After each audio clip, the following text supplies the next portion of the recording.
It's the 21st century, and we live in a highly opinionated world.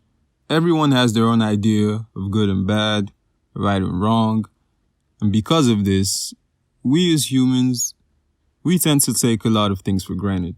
Privilege, love, life, and it put a lot of things into perspective for me when I lost my mom. I've never talked about it here before, because it's something I didn't feel I was ready to talk about.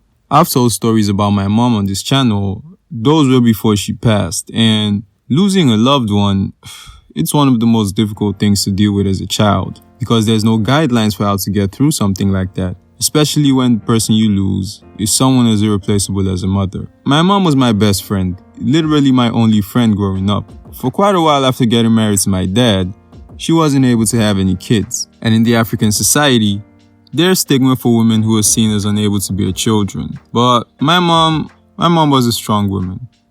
And so what my dad's family and people around her said, she never let it get to her. And finally, after 5 years, she had me.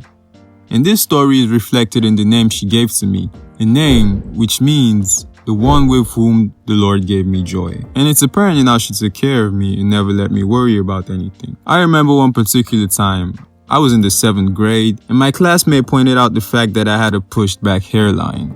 I didn't think too much of it, but he started telling a bunch of other people in the class, and they started to laugh at me and make funny comments. And this put me in a bad mood for quite a long time. And when my mom noticed that I didn't want to go to the barber anymore, she asked what was wrong. I didn't think she'd get it, but I explained the whole thing to her about my classmates and the comments they made. And then she pointed out that her hairline was the same. She said it didn't matter what people said about you. What matters is what you let affect you. And once they see that it doesn't get to you, they'll stop talking about it. I don't think my mom realized how much that conversation did for me, even till today.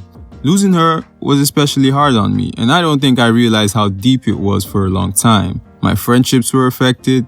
I started to do worse in school, and I developed some less than safe coping mechanisms as a result. That's probably when Jesus figured I needed an intervention and sent one in the form of my cousins Ben and Damar.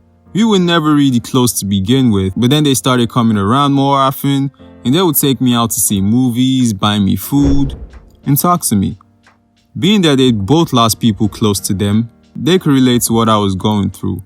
And I think it's safe to say that those two saved my life. They stopped me from the downward spiral I was on. Because of them, I was able to grow. I learned to smile again, laugh again, and be genuinely happy again. That was something my dad was struggling to do at the time. I barely knew my dad growing up. I just knew him as the person who paid the bills. He was always busy, always working.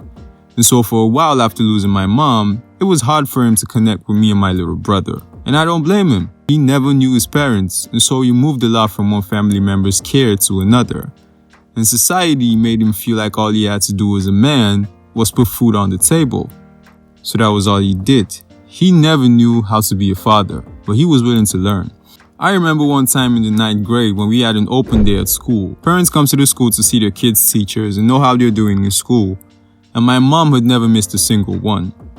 When my dad had to be the one to come, I waited for him for so long that day. Looking at other kids with their parents, walking around the campus, I felt so lonely. And by the time he finally showed up, he was so late that all the teachers had packed up and gone home. That day made me realize that he just wasn't going to be able to fill my mom's shoes. He didn't know how. But I could see that he felt bad about it because really, he was doing his best. Losing the love of his life made him realize that life's short, and he owed it to her to be better for the children she left behind. And so he apologized to me that day, and I could tell that he actually meant to do better. And he didn't stop trying. He's my closest friend today, and it's funny to think that some years ago, it wasn't ever like that. I have a stepmother now and 3 other siblings, and regardless of what you might think, we're really happy living together. Unless one of us told you about it, you could never guess that we weren't all related. And the reason this works is because my stepmom, she sees herself as playing a role, right? Being a placeholder, a parent, not a mother. Like I said, you could never tell we weren't all related. And as much as she doesn't treat her kids different from how she treats me and my brother, it doesn't always feel the same, you know? It's the little things. Sometimes I see kids with their mothers, maybe when I go out or on the TV, And there's just this intimacy between them, and you can tell because you really can't replace her mother's love. From time to time, when it does get to me, it reminds me how much I actually miss her. I was sitting outside the house sometime last year with my younger brother, and he asked me a question about our mom. I answered his question, and as I was talking, I realized that it was the first time since her passing that I'd actually spoken to him about her. I'd been so tunnel visioned in thinking that I was hurting the most because I lost my mom, but he did too. He was very reserved as a kid, my brother. And my mom understood him, just like she understood me, and he lost that too. But from talking to him, you can tell how much he's grown. He's 14 now, but he's so wise. I see so much of my mom in him.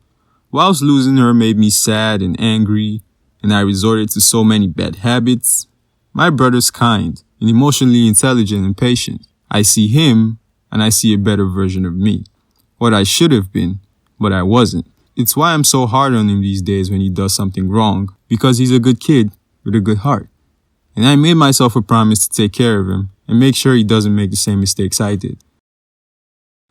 As much hurt as losing her brought me, sometimes I ask myself if I'd want things to be different. And I find it weird how my answer isn't immediately a yes. Because although losing her made me lose a lot, it also did a lot for me. It made me find my love for music and basketball and art as a whole, as a healthy outlet for the things I was feeling. It made me connect more with my cousins and live life, experience things, both good and bad. And more importantly, it made me have to grow up at an early age, take responsibility for myself, and take charge of my life. Because at the end of the day, I'm living for me, and I'm a product of all my decisions. Whatever choices are made concerning my life, I'll be the one who has to live with the consequences. And so I want to be able to make those choices for myself. Sometimes I wonder if the dead can really see what happens on earth. I wonder if she sees me and if she's watching, but regardless of if she is or not, I'm going to become someone who can take care of the people I care about.